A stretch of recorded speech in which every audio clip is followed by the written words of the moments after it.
Number 10. Overfilling to-do lists with unrealistic tasks. You wake up, open your planner, and feel a rush of control. The illusion of mastery. 10-15 tasks neatly written, each one a promise that today you'll finally conquer life. But deep down, you already know half of them will never happen. Still, you write them down because the list itself feels like progress. You mistake planning for action, and that quiet lie slowly eats your momentum. Every unchecked box becomes a whisper of failure. By evening, the list stares back like a disappointed teacher, reminding you that ambition without realism is self-punishment dressed as productivity. Psychologists call it the planning fallacy, your brain's habit of underestimating time, effort, and complexity. You keep believing that tomorrow's version of you will have infinite energy, but tomorrow's you is just you again. This ritual of overloading doesn't sharpen you, it drains you. Your dopamine spikes at the start, the thrill of writing goals, but crashes when you can't keep up. Over time, that crash rewires your motivation system. You start avoiding your own lists, resenting the very tools meant to help you. What you once used for structure becomes a scoreboard of guilt. The truth? Real productivity is not about doing more. It's about finishing what matters. A short list that you actually complete beats a long list that mocks you. Limit your daily goals to what can fit between sunrise and sunset, not in a fantasy of endless willpower. Because every undone task is not just an item on paper, it's a weight on your mind, stealing focus from the work that truly moves your life forward. So the next time your pen hovers over a blank page, ask yourself, am I writing a plan or building another cage? Number 9. Answering emails first thing in the morning. It feels responsible, doesn't it? You wake up, grab your phone, and dive straight into that glowing inbox, like a soldier reporting for duty. You tell yourself, I'm getting ahead. But the truth is, you're surrendering before the day even begins. The moment you open those messages, your mind stops being yours. You've handed control of your morning to everyone else's agenda. Each email is a tiny hook, pulling you into a web of minor urgencies and shallow tasks. You start reacting instead of creating. That one quick reply turns into 40 minutes of mental detours, and suddenly your highest priorities are buried under digital noise. You didn't plan your day, your inbox did. Neurologically, this habit hijacks your focus. The brain's dopamine circuits light up with every new message, rewarding you for busyness, not progress. You feel productive because you're doing something, but that something rarely moves your real goals forward. It's like running on a treadmill and calling it a journey. Successful thinkers, artists, and entrepreneurs have one quiet rule: protect the morning. The first 90 minutes after waking are your brain's most creative window, uncluttered, sharp, and capable of deep thought. Waste that on email, and you've traded gold for dust. The day becomes a series of reactions instead of deliberate choices. So what's the fix? Simple. Delay digital. Make mornings sacred. Journal, plan, think, or work on one meaningful project before you let the world in. Because when you check email first, you're not starting your day, you're starting someone else's. By the time you return to your own path, the energy is gone, the focus diluted. You've already lived half your day in someone else's story. The illusion of staying on top has quietly kept you underneath. Don't wake up to emails. Wake up to yourself. Number 8. Multitasking as a badge of honor. They brag about it like a superpower. I'm great at multitasking, they say, typing an email while half listening to a meeting, while half thinking about dinner, while half existing in every moment. But the math doesn't lie. If you're doing 5 things at once, you're giving 20% to each. And that's not efficiency, that's fragmentation. Science has called it out for decades. The human brain cannot perform multiple high-level tasks at once. What we call multitasking is actually rapid task switching. Your mind jumping between activities, each jump costing precious seconds of refocusing energy. Over time, this constant switching burns out your prefrontal cortex, the part responsible for decision-making, memory, and focus. You feel mentally exhausted, not because you worked too long, but because you kept tearing your attention apart. Yet society glorifies this chaos. We celebrate the worker who answers messages mid-call, the student who listens to lectures while scrolling social media. We mistake motion for progress, but multitasking doesn't make you sharper. It dulls you. It makes your brain addicted to micro-stimulation, unable to sit still with one thing long enough to do it well. That's why deep work feels painful now. It's withdrawal from distraction.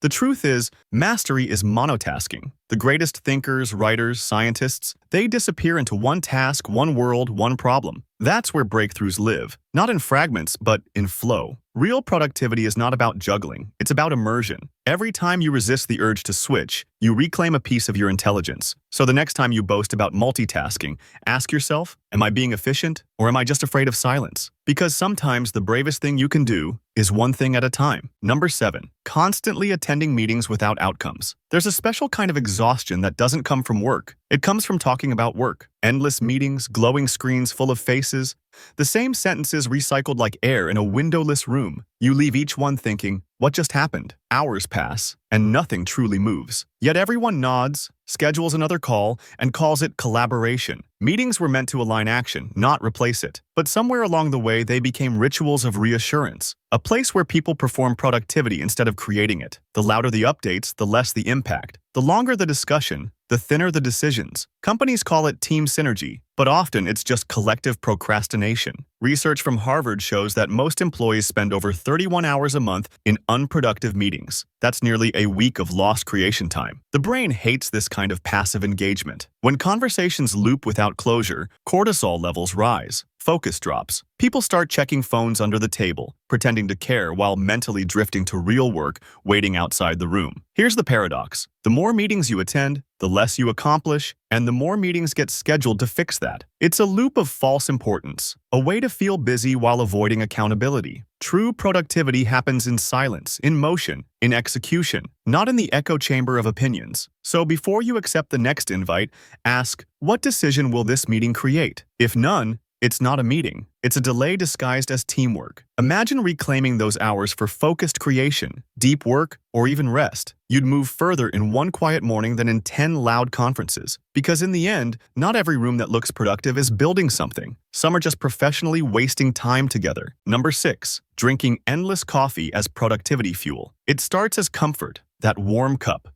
the smell of roasted ambition. You sip, you feel alive, your mind sharpens, your pulse quickens. Coffee becomes your daily ritual, your invisible engine. But what begins as energy soon turns into dependency, a chemical handshake with exhaustion. You're not boosting focus anymore, you're borrowing it from tomorrow. Caffeine tricks your brain by blocking adenosine, the molecule that signals fatigue. For a moment, you feel invincible, but once the effect fades, the suppressed adenosine floods back stronger, making you crash even lower. You chase another cup, then another, mistaking stimulation for stamina. Eventually, your body stops listening to its own natural rhythm. You're awake, but not alive. Alert, but hollow. The culture of hustle fuel glorifies this abuse. Mugs become trophies. People brag about surviving on 5 cups a day as if sleep were weakness. But no empire of caffeine can replace what real rest gives: cellular repair, emotional stability, and creative insight. When you use coffee to silence your body's signals, you're not becoming productive. You're becoming numb. Psychologists call it the energy illusion, a state where you confuse the buzz of stimulation with genuine engagement. You're moving faster, but thinking shallower. Your heart races, but your mind blurs. True focus doesn't come from caffeine. It comes from clarity, a rested brain, clean thoughts, quiet energy. The goal isn't to quit coffee, it's to reclaim control. Let it be a companion, not a crutch. Drink it with intention, not desperation. Because the real productivity booster isn't in your mug. It's in your discipline to pause, breathe, and rest before you burn out. Remember, coffee should awaken ideas, not replace them. Number 5, using apps for every tiny task. There's an app for everything now. To wake you up, to breathe, to drink water, to focus, to relax after focusing. Your phone has become your new brain, and you call that organization. But behind that digital neatness hides a subtle tragedy. You've outsourced your presence. Every small task that once kept you grounded now passes through a glowing interface. And with it, a piece of your independence disappears. You open one app to plan, another to track progress, a third to monitor how long you spent tracking progress. What you're managing is no longer work. It's the illusion of managing work. Each notification feels like a small nudge toward discipline, but in truth, it's pulling you into a feedback loop designed to keep you engaged, not effective. You're not mastering productivity. Productivity apps are mastering you. Psychologists call it cognitive offloading, relying so much on external tools that your brain forgets how to self-regulate. Over time, your natural memory weakens, your intuition dulls, and you feel lost without your digital systems. And when an app crashes or a battery dies, you crash with it. The machine was supposed to assist your flow. Instead, it became the flow itself. Here's the deeper cost. Creativity thrives on friction. Forgetfulness, randomness,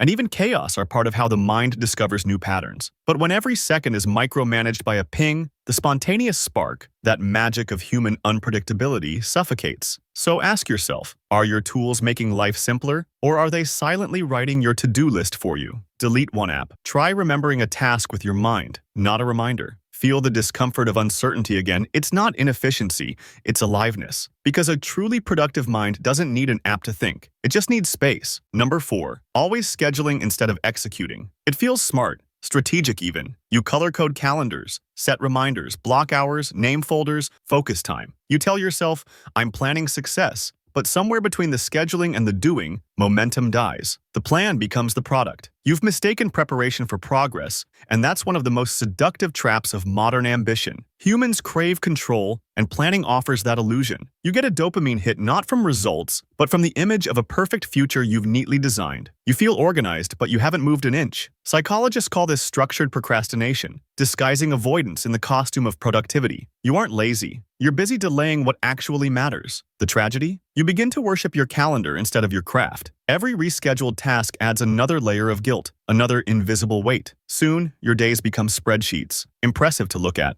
hollow to live in. Execution feels risky because it reveals imperfection, while planning feels safe because it promises endless potential. But potential without action is just well-decorated inertia. Think of the builders who never pick up the hammer because they're too busy perfecting the blueprint. That's what overscheduling does. It makes you forget that life rewards motion, not management. Real productivity happens when your hands move faster than your doubts, when your calendar stops dictating and starts reflecting what's already done. So before you schedule the next task, pause. Ask yourself, am I planning this because it's necessary or because it's easier than starting? Because sometimes the most powerful productivity hack isn't another planner, app, or system. It's simply doing the thing. Number 3. Forcing long hours over focused short bursts. There's a dangerous myth still worshipped in every office and online hustle space. That long hours equal greatness. People brag about sleeping 4 hours a night, working 16, wearing exhaustion like a medal. But beneath the glow of productivity, quotes, and caffeine smiles hides a truth no one wants to admit. Burnout looks a lot like dedication until it breaks you. Your brain was never built for marathon focus. Neuroscientists have proven that mental performance peaks in short, intense bursts, not endless grinds. After about 90 minutes, your prefrontal cortex starts to slow down, your creativity fades, your decision quality drops. Yet most people push through this natural decline, confusing fatigue with effort. You're not becoming more productive, you're just producing more mistakes. Long hours trick you into thinking you're in control. You feel heroic, pushing against the clock, but the clock always wins. What truly moves the needle isn't time, it's intensity. 10 minutes of deep, undistracted thinking often beats 2 hours of half-present busyness. Focused work feels lighter but leaves a deeper mark. It's how great scientists, artists, and entrepreneurs built legacies, not through exhaustion, but through rhythm. Still, we glorify the grind because stillness feels like guilt. We measure our worth by how tired we are at night. But fatigue isn't proof of passion. It's often proof of misdirection. The real professionals know when to stop, recharge, and strike again with precision. The body has rhythms. The mind has seasons. When you ignore them, you don't gain hours. You lose decades of energy. So if you truly want to achieve more, stop working longer and start working sharper. Because productivity isn't measured by hours filled, but by moments that actually mattered. Number 2. Obsessing over perfect organization systems. You buy new notebooks, download new planners, rearrange folders, rename files. Again, it feels productive, like cleansing chaos. But deep down, you know this ritual isn't about clarity. It's about control, an anxious attempt to tame uncertainty. You're not organizing your life. You're organizing your fear of starting. Every system promises salvation. Bullet journals, Kanban boards, Notion dashboards. Each one whispers, once you set me up, everything will fall into place. But weeks later, you're still tweaking fonts and color codes instead of facing the work those systems were built for. That's the paradox. Organization feels safe, while creation feels exposed. We hide inside the architecture of our tools because it gives us the illusion of mastery without the vulnerability of execution. Psychologists call it structured avoidance, doing something that looks useful to avoid what actually matters. The truth is, organization is supposed to serve creativity, not suffocate it. A messy desk with movement is better than a spotless one collecting dust. When every note, thought, or plan needs to fit perfectly, you paralyze the very chaos from which innovation grows. Some of the most brilliant thinkers in history thrived in disorder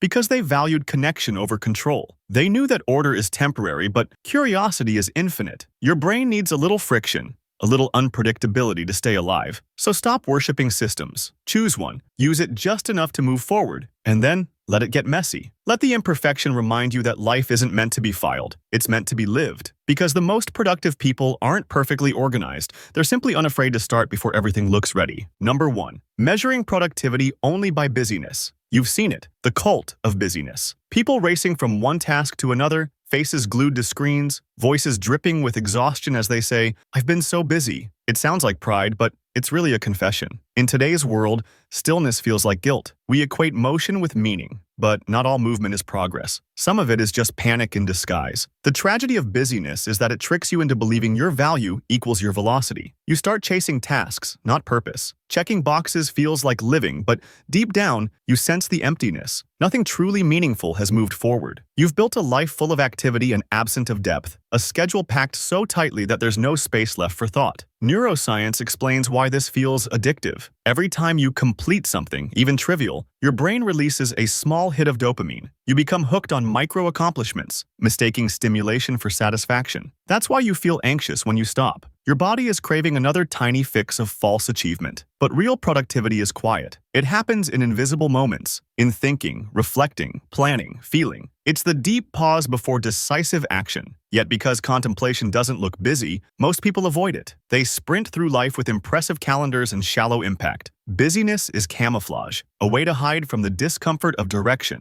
It's easier to be overwhelmed than to be honest about what truly matters. But when you finally slow down, you realize something profound. Time expands for the intentional. So close your laptop, silence the noise, and ask, if I stopped doing half of this, would my life actually fall apart? If the answer is no, you've just found your freedom.